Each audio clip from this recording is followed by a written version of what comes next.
மீன ராசி உத்திரட்டாதி நட்சத்திரம் கும்ப லக்கணம். ஸோ உங்க பொண்ணுக்கு வந்து எப்போ கல்யாணம் பண்ணலாம்? ஸோ அதான் உங்களோட கேள்வி. அதுபோக வந்து எந்த ராசி நட்சத்திரத்தில் உள்ளவங்க வந்து கரெக்டாக இருப்பாங்க? அதுதான் உங்களோட கேள்வி. இப்போ மீன ராசி உத்திரட்டாதி நட்சத்திரம் அப்படின்னு வரும்போதே வந்து திருமணத்துக்கு வாய்ப்பு இருக்கு. அடுத்த வருஷம் 3வது மாசம் வரைக்கும் வந்து இவங்களுக்கு திருமணத்துக்கு வாய்ப்பு இருக்குது. காரணம் வந்து இவங்களுக்கு வந்து இப்போதைக்கு 7.5 சனி விரைய சனி ஓடிக்கிட்டு இருக்குது. 7.5 சனியில விரைய சனி ஓடினாலே எல்லாருக்கு திருமண வாய்ப்புகளை உண்டு பண்ணுவார். அப்ப நீங்க வந்து உங்க பொண்ணுக்கு இன்னையில இருந்து மாப்பிள்ளை பார்க்க ஆரம்பிச்சிருங்க.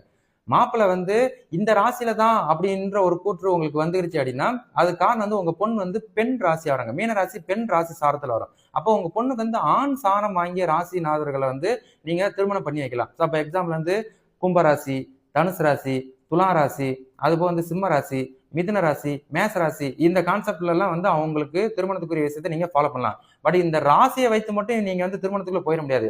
ஃபர்ஸ்ட் வந்து நீங்க வந்து ஊர்ல இருக்கிறீங்க அப்படின்னா எல்லார்ட்டையும் ஜாதகம் வாங்குங்க. இப்ப வந்து உங்க பொண்ணுக்கு இப்ப திருமணம் பண்றவங்களோட அந்த பசங்களோட ஜாதகங்களை வாங்கி ஃபர்ஸ்ட் வந்து பொருத்தி பாருங்க. பொருத்த ஜாதகம் பார்க்கும்போது ராசிக்கு நட்சத்திரத்துக்கு பொருத்தம் இருந்தால் கூட ஜனன ஜாதகம் எப்படி ஒத்துழைக்குது அப்படின்றத ஃபர்ஸ்ட் டபுள் செக் பண்ணிக்கோங்க. ஏன்னா ஜனன ஜாதகம் அப்படின்னாலே வந்து இந்த பொண்ணுக்கு என்னென்ன தோஷம் பெற்றிருக்குதோ அதே மாதிரி அவங்களுக்கு ஏதாவது தோஷம் பெற்றிருக்குதா, புத்திர தோஷம் எப்படி இருக்குது, ஆயுள் பங்கம் எப்படி இருக்குது, அது போக வந்து நோய் நொடி ஸ்தானம் எப்படி இருக்குது, ஸோ தசாநாதன்லாம் எப்படி இருக்குது அப்படின்னு பொறுத்து ஸோ இவங்களுக்கு வந்து தோசை சதவீதத்தின் அடிப்படையில் இவங்களுக்கு எவ்வளவு தூரத்துக்கு ஜாதகம் ஒத்துழைக்குதோ அந்த மாதிரி ஜாதகம் இப்போ நீங்க செலக்ட் பண்ணணும். எக்ஸாம்பிள் வந்து உங்க பொண்ணுக்கு தோஷம் பெற்ற ஜாதகம்னா செவ்வாதோஷம்னா பையனுக்கு செவ்வாதோஷத்தை இணைக்கிறது நல்லது.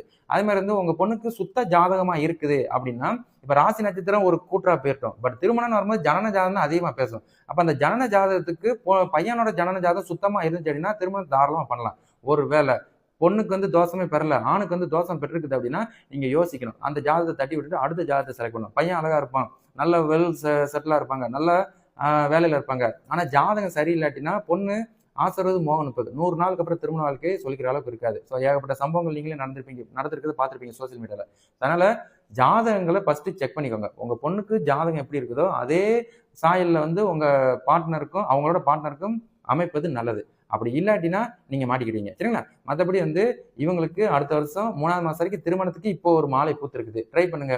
இந்த வருஷம் முடிஞ்சிருச்சுன்னா சந்தோஷம்.